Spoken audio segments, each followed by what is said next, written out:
দুঃখ কি জানেন?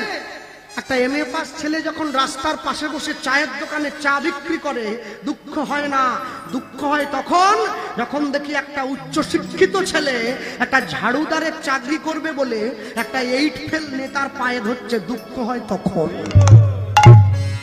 শিক্ষা যদি নাঙল চালায়, মূর্খ যদি করে দেশের শাসন, অনিবার্য হবে ভাই এই সমাজের পতন। কেউ আটকাতে পারবে না। সবাই সব জায়গার জন্য নয়। সবাই যদি মালিক হবে, কর্মচারী হবে কে? কর্মচারীর দরকার, তবে তো মালিক আছে। ভক্ত যদি না থাকে ভগবানকে চিনবে কে?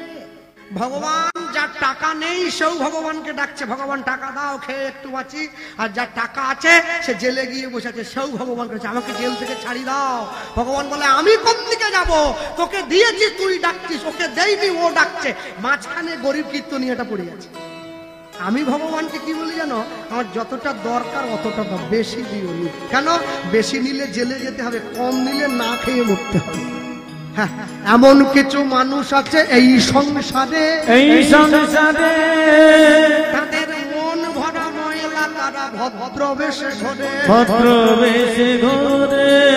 ভদ্র বেশে ঘুরলে দেশে মানুষ বলে না, মানুষ বলে না। মানুষ হবে আসবে যে দিন জ্ঞানের চেতনা, জ্ঞানের চেতনা।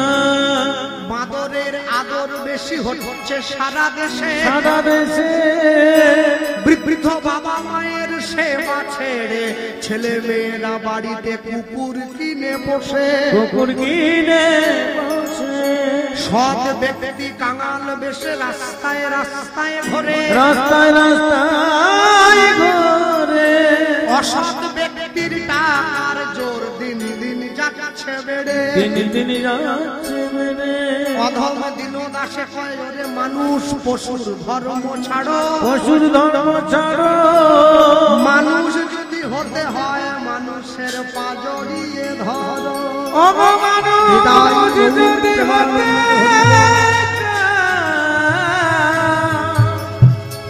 মানুষের পা জড়িয়ে ধরো। স্কুল কলেজে পড়ে তুমি শিক্ষিত হতে পারবে, শিক্ষা নিতে পারবে না। শিক্ষা নিতে গেলে, সংস্কার নিতে গেলে তোমাকে মানুষের পা জড়িয়ে ধরতে হবে।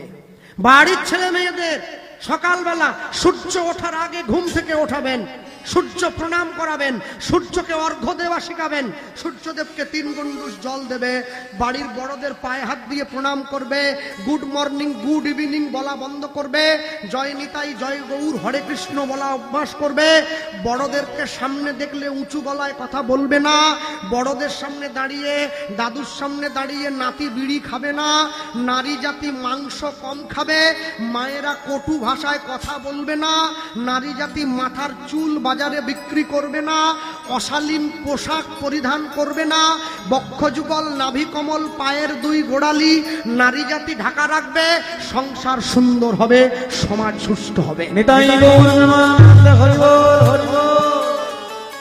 মনে রাখবেন, সব সময়ের জন্য সব গরুকে গাভী মাতা বলা যায় না, যায় কি? সব গরুকে গাভী মাতা বলা যায় না। আর মেদিনীপুর আমরা জানি কি গাভী মাতা কাকে বলবে? যে গরুর গলাটা লম্বা হবে, গলাটা থর কাটা কাটা হয়, গলার কুঁজটা অনেক ঝোলা হয়, যে গরুর পিঠে হাত দিলে গাটা কম্পন হয়ে ওঠে, যার নাভি দেশটা বড় হয়, গায়ের রংটা একরকম হয়, কপালে এইখানে একটা চাঁদের মতো চিহ্ন থাকে, লেজটা সরু হয়, লেজের গোড়ায় অনেক কেশরাশি হয়, চোখে মায়ের মমতা দেখা যায়, তাকে গাভী মাতা বলে। সব গরুকে গাভী মাতা বলে না। ঠিক তেমনি সব মা সন্তানের জন্ম দিলেই মা বলে না। মা কাকে বলে? যে নারীর বক্ষযুগল নাভি কমল পায়ের 2 গোড়ালি ঢাকা থাকে, তাকে মা বলে বলে। মনে রাখবেন, মানুষ পয়সা দিয়ে একটা বাড়ি তৈরি করতে পারে, শান্তি কিনতে পারবে না। পয়সা দিয়ে বাজার থেকে অনেক দামি বই কেনা যায়, বিদ্যা কোনোদিন কেনা যায় না। পয়সা দিয়ে বাজার থেকে অনেক দামি দামি সোনার গহনা কেনা যায়, দৈহিক সৌন্দর্য কিনতে পাওয়া যায় না। আরে বিউটি পার্লারে ও তোর সুর্পনখা তৈরি হয় সব। হ্যাঁ, পয়সা দিয়ে বাজার থেকে অনেক দামি দামি পালঙ্ক কেনা যায়, কিন্তু ঘুম কোনোদিন কিনতে পাওয়া যায় না। পয়সা দিয়ে ভালো ভালো পোশাক কিনে পরে ভালো মানুষ সাজার অভিনয় করা যায়, মনুষ্যত্ব কিনতে পাওয়া যায় না, ওটা অর্জন করে নিতে হয়। হরি বল, হরি বল, হরি বল। তিনি আমাদেরকে বলছেন আমি যে তোমাদের কিছু দেব, এর বিনিময়ে আমি কি পাবো? তা আমরা বললাম বলুন বাবু আপনি কি দিলে খুশি হবেন? বলছে দেখো যেদিন তোমাদের মূল কীর্তনিয়া আসবে, যখন গ্রামের মানুষ একবারে ঠেসে যাবে, তোমরা সেই সময় আমাকে আসরে ডাকবে। তারপর কেউ কেউ ভাবছে আপনি কি গাইবেন নাকি আধ ঘন্টা? বলে না আমি গাইবো না, তবে বলে আমি আসরে গিয়ে দাঁড়াবো, তোমরা কমিটির পক্ষ থেকে আমাকে একটা ফুলের মালা দেবে, গলায় একটা ওড়না দেবে, আর যত লোক আসবে তারা হাততালি দেবে, একটু পরিচয় করিয়ে দিও যে আমি এত টাকা দিয়েছি।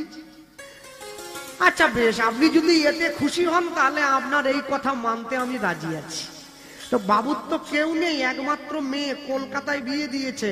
জামাইকে ফোন করে বলছে বাবা তুমি চলে এসো মেয়েকে নিয়ে আমার গ্রামে কীর্তন, দেখো গ্রামের লোক আমাকে কত মানে। আসল কথাটা বলছি, ও পয়সা দিয়ে সম্মান কিনতে চাইছে।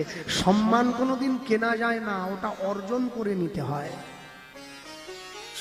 যথাদিনে মেয়ে তার জামাইকে নিয়ে এসে গেছে। মেয়ে গিয়ে বাবার হাত ধরে বলছে জানো বাবা তোমার জামাই তো শহরের মানুষ, কলকাতার দিকের লোক একটু ফিটিং ফাটিং ব্যাপার একটু আছে আর কি, শহরের মানুষ তো হাওড়া জেলার লোকের মতো ওইসব তরকারি মুড়ি ফুড়ি ওইসব খায় না, ওরা চাউমিন খায় আর কি। যাই হোক, তা কলকাতার দিকের লোক তো তোমার জামাই? বলে হ্যাঁ। তোমার জামাইয়ের নিয়ম আছে বাবা। কি নিয়ম? বলে তোমার জামাই ভরা পেটে ফল খায়, খালি পেটে জল খায়। ভরা পেটে ফল, খালি পেটে জল, এই দুয়ে বাড়ে দেহের বুদ্ধি আর বল।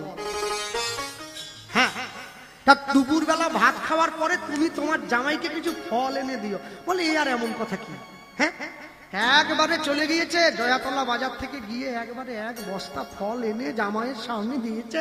বলে মেয়েকে বলছে যেটা ভালো লাগে জামাইকে কেটে দিবি। জামাই দুপুরবেলা ভাত খেয়ে বসেছে, মেয়ে ফল কেটে হাতে দিচ্ছে। আশ্চর্য কি, জামাই যেই ফলটা মুখে দিল সেটাই টক।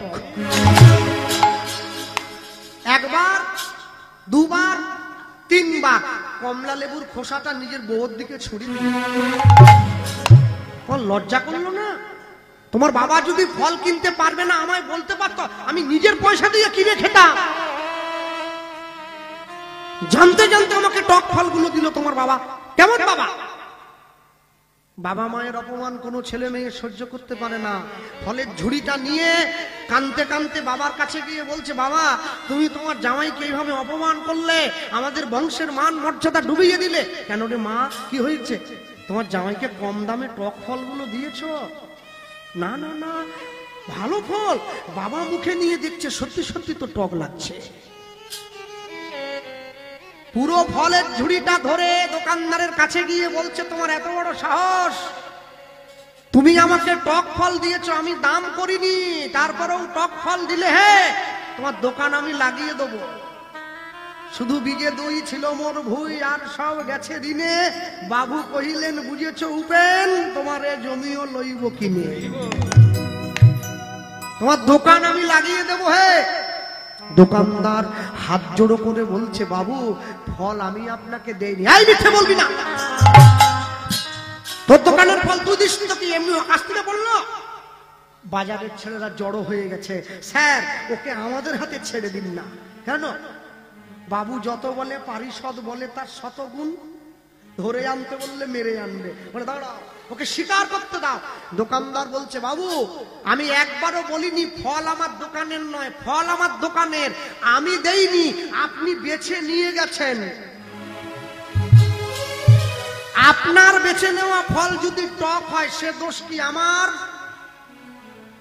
যারা বাজার করতে যান প্রতিদিন, কোনোদিনও কি সবজি দোকানদারের হাতে বাজারের ব্যাগটা দিয়ে বলেছেন যে সবজিটা ভালো হবে ব্যাগে দাও? বলেন না।